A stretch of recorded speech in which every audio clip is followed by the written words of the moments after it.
In a world where charm can be a disguise and sweet words can be used to hide toxic intentions, it's more important than ever that you know the signs. On today's episode of the Red Flag series, I will be breaking down red flags so that you do not fall for the wrong story. You're welcome to today's very exciting and insightful episode of Finding Love. I am Grace Renner.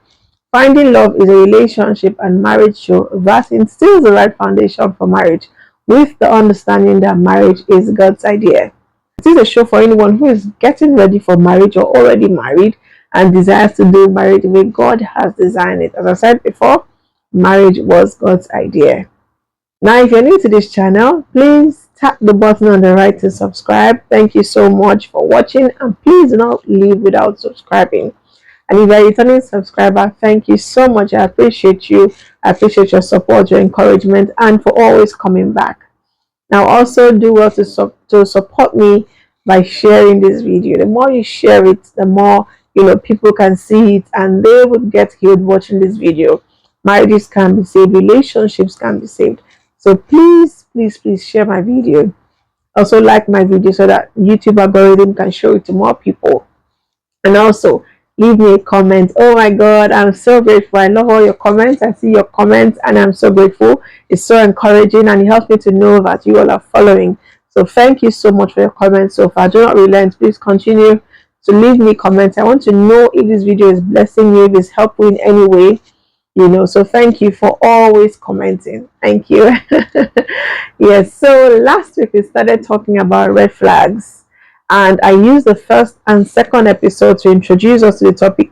It was more like us trying to, have like personal examinations of ourselves with the topic, am I healthy enough for a relationship? So if you watched last week's topic, I hope you've been able to sit with yourself and do some personal examination. And if you didn't watch last week's topic and you're just watching for the first time, please go back to last week. After this video, go and watch the first and second episode of the Red Flag series, okay? Thank you so much. So, as I was saying, we started talking about red flags last week. So today, we'll move from talking about, if you're healthy enough to now helping you identify these red flags. So to help give this topic the depth of understanding that it needs, I have divided this particular topic into 4. Okay, these red flags, this particular edition into 4 to help us. So I've named it emotional red flags, mental red flags, psychological red flags, and behavioral red flags. So this will help us to break it down and help to further help us understand this subject, because it's a very sensitive topic and I do not want to rush it. I want us to take our time and break it down very well. So when I come back from this break, we will be starting with emotional red flags. Thank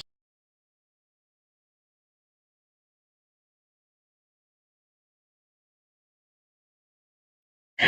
You're welcome back. Now, I said when we return from the break that we will start talking about emotional red flags. So let's get right into it. Emotional red flags. Now, emotional red flags, this category of red flags affect your ability to feel emotionally safe, valued, and loved. Now, I'm going to highlight some examples of these emotional red flags, with number 1 being lack of empathy. Now, when you feel like your partner or whoever you're looking to be with is insensitive to your feelings or do not care about how what they say or do affects you, it's a sign that it's a sign of emotional red flag. Okay, it's a sign of a lack of empathy. Love and kindness go together. What is love? Love is kindness in action. Okay, empathy is a show of kindness. Okay, so when you say you love somebody, you should be able to be empathetic with them. Like I said during the communication series, the fact that you do not understand somebody doesn't mean that you shouldn't empathize with them. Okay, empathy is a sign of love, it's a sign of compassion, it's a sign of kindness, it's a sign of compassion. Okay, now let me give you a personal example. I was getting acquainted with somebody, I met somewhere, and while we were just having a friendly conversation, somebody else came to her and it was like, you did so and so thing. He was just trying to express how what she did rubbed him up the wrong way. And her response was, niceness is not a fruit of the spirit. Now, this gave me a check in my spirit, because however you use the scripture to manipulate, however you use the scripture to, justify your bad behavior. Okay, what happened to the fruit of gentleness, peace, kindness, love? Okay, so when she said that, I had a check instantly in my spirit about her, and I said, no. The most she could have done was to apologize. But responding with niceness is not a fruit of the spirit. I said, no, this is a lack of empathy. If somebody has told you how what you did affected them, and your only response to what they said was niceness is not a fruit of the spirit. Now, so we see these things in relationships. Maybe you air your concern about something to a partner or intending partner, and they respond like, you're too sensitive, or that's not my problem, darling. That is a red flag. Okay. Now, number two example of emotional red flag is no apology or accountability. Now, if you have noticed that your partner or intending partner doesn't like to apologize when they're wrong, or when they have wronged you, or even own up to their misconduct or mistreatment of you, it's a sign of a major red flag. Some would even go to the extent of blaming you for their faults. Oh, you made me do this. You made me act this way. It's because of you that I did this. It's because of something that you did that I did this. No, no, no, no, no, no, no. That is a red flag. In fact, for me, not apologizing is a major red flag, because it says to me that you do not care about the relationship. You do not give a damn if I walk away from the relationship. You'd rather stand on your lack of accountability. You'd rather stand on your not feeling like being responsible for what you have done. Okay, so for me, I'd say that this is a major red flag. Okay, when someone refuses to apologize for something that they have done, and then finds a way to put it on you, that's a red flag. Let me give you a personal example. I remember I was dating some guy one time, and I found out he was cheating. And when I found out he was cheating, one of the first things he said to me was, you made me do it. I'm not a virgin like you are. Like, I'm sexually active. Making me be celibate is difficult for me. Hey, hold on. Wait a minute. I didn't tell you to stay celibate. I only told you my values. I said, I don't do sex before marriage. So if you're going to stay with me, it means that we would not be having sex. And that automatically means that you were going to stay celibate. So if you chose to go further in the relationship, it means that you are responsible for not upholding your own end of the bargain. It has nothing to do with me. You choosing to stay celibate was because you wanted to be in a relationship with me. Now, making it about me, about not allowing you to have sex with me, sorry, it doesn't cut it, because that was the decision from the very beginning. Okay, so I see and I hear things like this all the time. So red flag, when they refuse to apologize. Okay, one, or they make it about you. They shift the blame, they turn it around and say, oh, it's because of something you did to me, or because of you made me act this way. That's a red flag. Number three example of emotional red flag is dismissing or invalidating your feelings. Now, if you've noticed that your feelings are not worth their concern, or your feelings are not being considered during conversations, or during issues, when you're discussing your issues, is a clear sign that your feelings are being dismissed or invalidated. Now, let me tell you, if you put up with this over time, you start to feel as though really your feelings are invalid. You start to feel as though maybe they're right. So you don't want to put up with this. You want to put an end to it from the get-go. When you notice that your feelings are invalidated or dismissed, you want to dismiss. You want to address these issues. You want to stand up for yourself as quickly as possible, and do not put up with it, because, like I said before, over time you start to feel as though you are invalid. Okay, your feelings do not matter. Now, I'll share a personal example with you.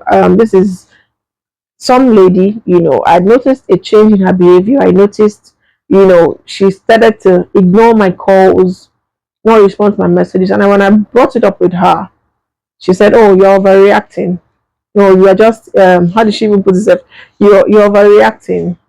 It's not that big of a deal. Uh, it's not a big deal. You're you're making a mountain out of a mole." And I was presenting my facts, but all she could say was, "It's not a big deal. It's not much of a big deal. It's not an issue. You're making mountain out of a mole. You're overreacting. You're being too." So it was about me, me. She didn't take responsibility for what she was doing or how what she did affected me. She just kept dismissing. "You are too this, you are too that, you're overreacting." How about the fact that you've not been responding to my messages? How about the fact that you've not been returning my calls? So it's now about me. So when you see signs like this, when they keep telling you things like you're overreacting, it's not a big deal. You know, you are just imagining things. They're invalidating your feelings, they're dismissing your feelings, and that is a major red flag. Another sign or another example of emotional red flag is finding satisfaction in your pain. Now, this is a major red flag. In fact, for me, it's a deal breaker. A person who finds satisfaction in your pain, maybe they smile about it, laugh about it, smirk about it. When you're crying, they're happy, is your enemy.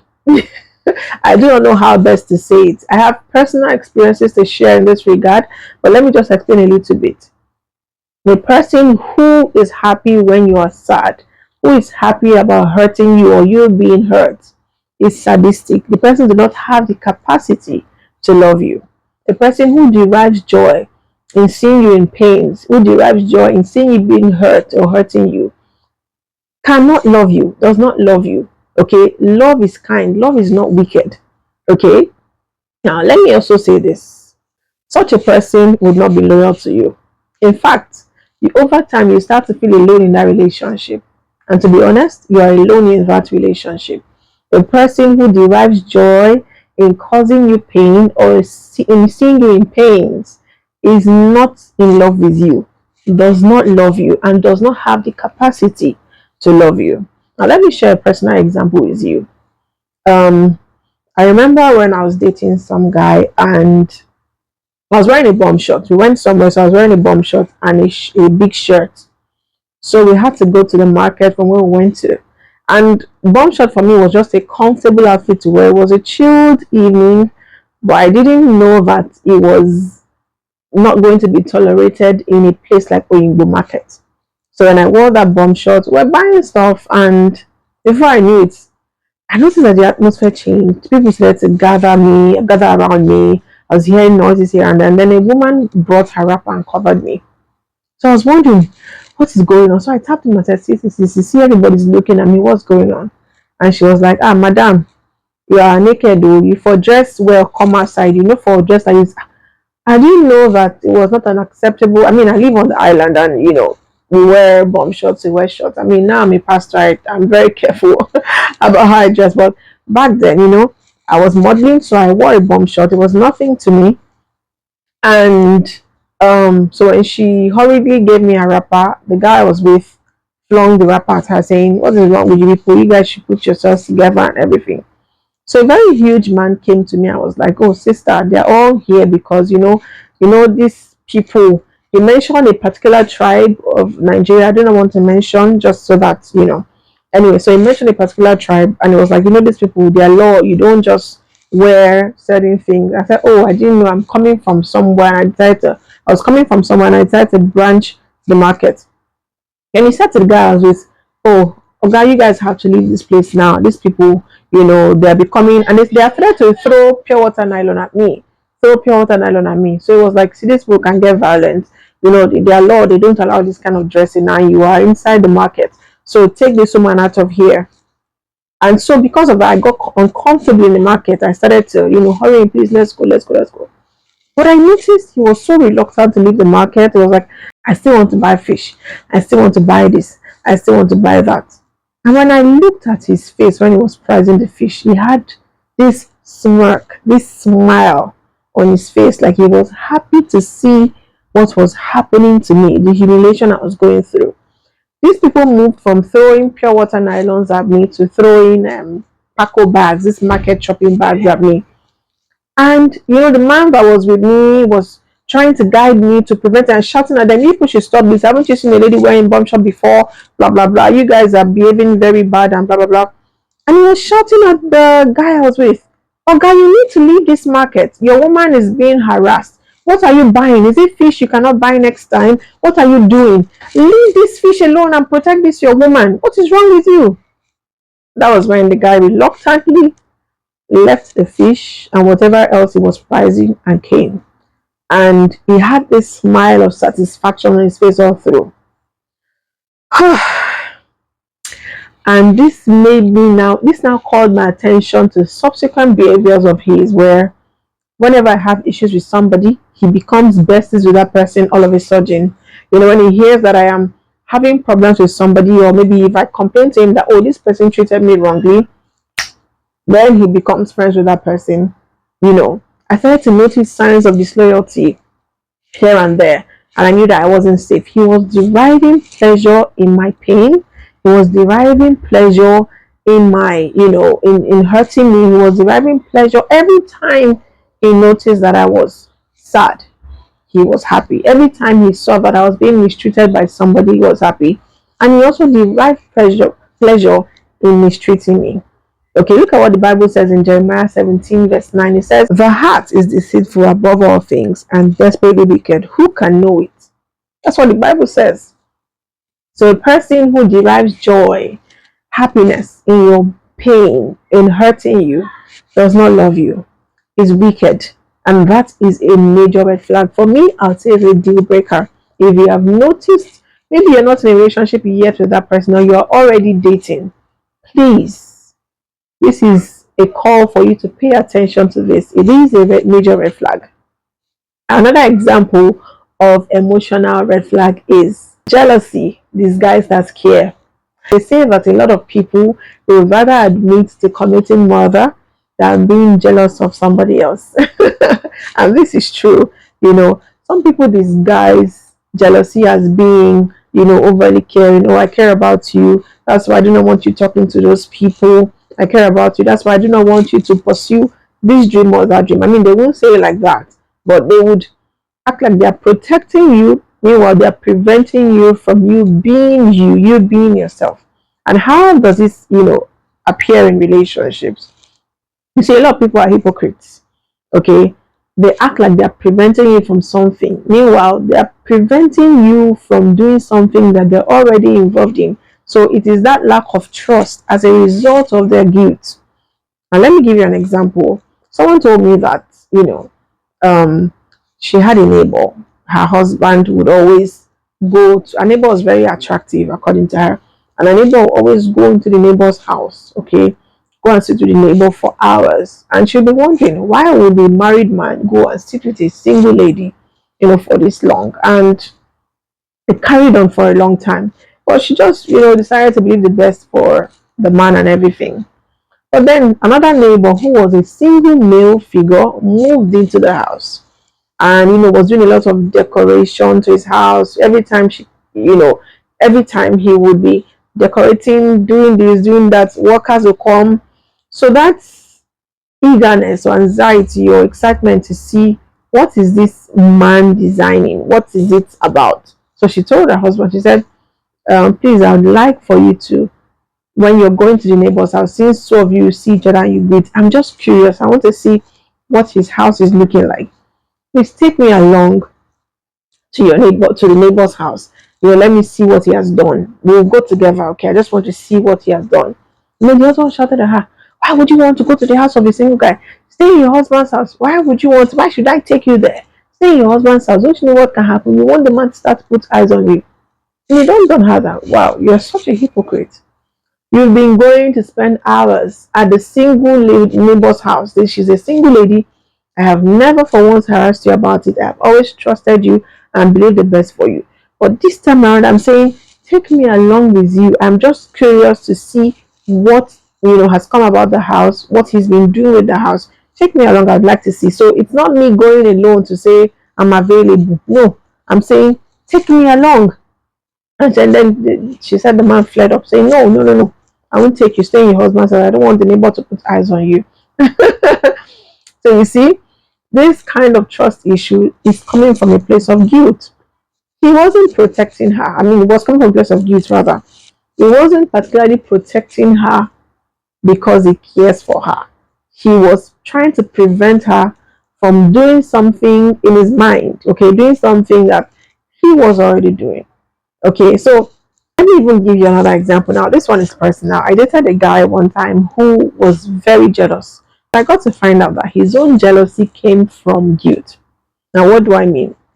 So there was this family I was very close to. Okay, I used to see the sister, this one of the sisters as my sister, and she brought me into their family as their last born. They're all grown up. Okay, so they all saw me as their sister. She had two brothers and a sister. And so there was a time they had a family event. I would always go there, when they have events to help her out. She would invite me, oh, Grace, I need you, come around, so I'll help her out.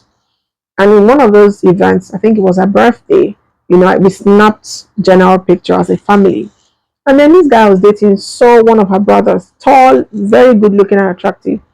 Then he got uncomfortable. Why are you taking pictures with this person? I took pictures with different people, celebrities, everybody. And I have introduced him to these people as these are my siblings. And they have, also shown to be my siblings. But he saw pictures, group pictures, individual pictures I took with all of them. And he was so unhappy. Why did you take picture with this guy? This and that. And I was like, oh, he's like a brother to me. We're all brothers.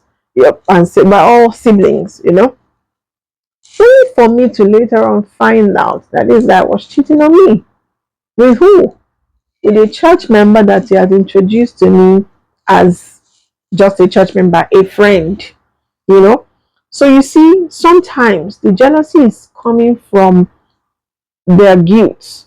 They act like they are protecting you, shielding you, but all that, like they are too caring, but it is coming from a place of guilt. Well, let this person not do what I am doing because they are living in the guilt of what they're doing. We see these things even in other relationships, not just romantic relationships. Maybe you're working very hard as a young lady, as a colleague, you're working hard because that's just you do not know how not to work hard. And because your fellow colleagues are feeling threatened, they start to say things like, are you not doing too much? Are you not working too hard? Don't kill yourself, or relax, rest. Don't kill yourself. It's not like that. Calm down. Nobody is even noticing all this you are doing. It's a lie. Oh. That is their jealousy speaking. They do not care for you. It's not a sign of care. Deep down, what you notice, the root of it is fear, insecurities, anxiety, competition, comparison. They're using what you're doing, your actions, to gauge themselves. So it has sparked up jealousy. Okay, so this is a red flag. Now, another example of emotional red flag is threatened by your happiness or self-care. Now, if you hear words like, why do you need to do all that? Who are you trying to impress? Trust me, this is a sign that they are threatened by your happiness or self-care. Okay. And most of the times, these people that are saying these things, they admire your guts. They want to be like you. They are insecure by how confident you are. They admire your spark. They wish they could do the things that you're doing. But just because it's not them, they are threatened by it. They will say things just to shrink you into that form or that shape or that level that they are in their heads. Okay. Now let me give you a personal example. I remember dating a guy who, I was modeling at the time, so I love to dress up. I love to take pictures. That's part of modeling, right? So every time I dressed up and I started to take pictures, they would say, "Who are you trying to impress? Why are you doing all this? Why are you doing all that?" And I noticed even when we go to church, maybe after church, you see people taking pictures in front of the church banner and things like that. So I'll try to take pictures. They'll say, when did you start joining all these people that are taking pictures? Please leave all these things, let's go home. And over time I stopped taking pictures, because I felt, am I doing too much? What am I doing that is wrong? And that is the whole idea. They want you to have to seek their approval for everything. They want to shrink your self-esteem to the point where, you would need their validation for everything you do. And this is a major red flag. If you have noticed that somebody is threatened by your self-care or by your happiness, it's a major red flag. Okay, I mean, it can be subtle, but do not miss it. Every time it seems like you're happy, you're finding yourself, or you're doing something that makes you happy, you start to see them, condemning you, criticizing you, and if you keep putting up with it over time, you lose your self-esteem, you lose your self-confidence, you start needing their approval for everything. Should I do this? Is this okay? Should I do this hairstyle? I mean, I remember always, and I used to be, as at the time, I used to be so confident, but dating the wrong person, I will start to ask him, I mean, is this hairstyle okay or is it too much? Can I do this? How is this outfit? Is it too much? I mean, where are we going? Do I look, is this too much? Before you know it, you start to lose yourself. You start to lose pieces and bits of yourself because you are dating somebody who is threatened by your happiness, who is threatened by your self-care. So this is a red flag. Now, if you have noticed any of these things I've highlighted, okay, note that these are red flags that you shouldn't ignore. Now, tomorrow we will pick up from here. We'll talk about mental red flags. However, do not be in a hurry. Let's finish with highlighting these red flags, and then I will talk to you about what to do if you have noticed these red flags. So thank you for watching. Once again, if you have not subscribed, please go right now. Just tap that button on the right side, click it, and you'll be subscribed. And please share my video. Support me by sharing my video. It will help a lot of people. The whole reason I do this is to help people, is to help relationships, to help marriages. So please, by sharing, you're joining in the vision, okay? Also, like this video so that YouTube algorithm can show it to more people. The more you like it, YouTube will suggest it to more people.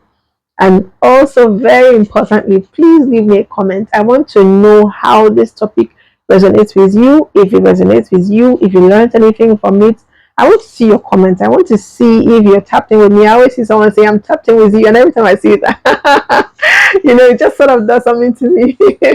So thank you so much. Thank you so much. Thank you so much for sharing, for liking, for subscribing. Before I let you go, please, I just have two announcements. The first one is this.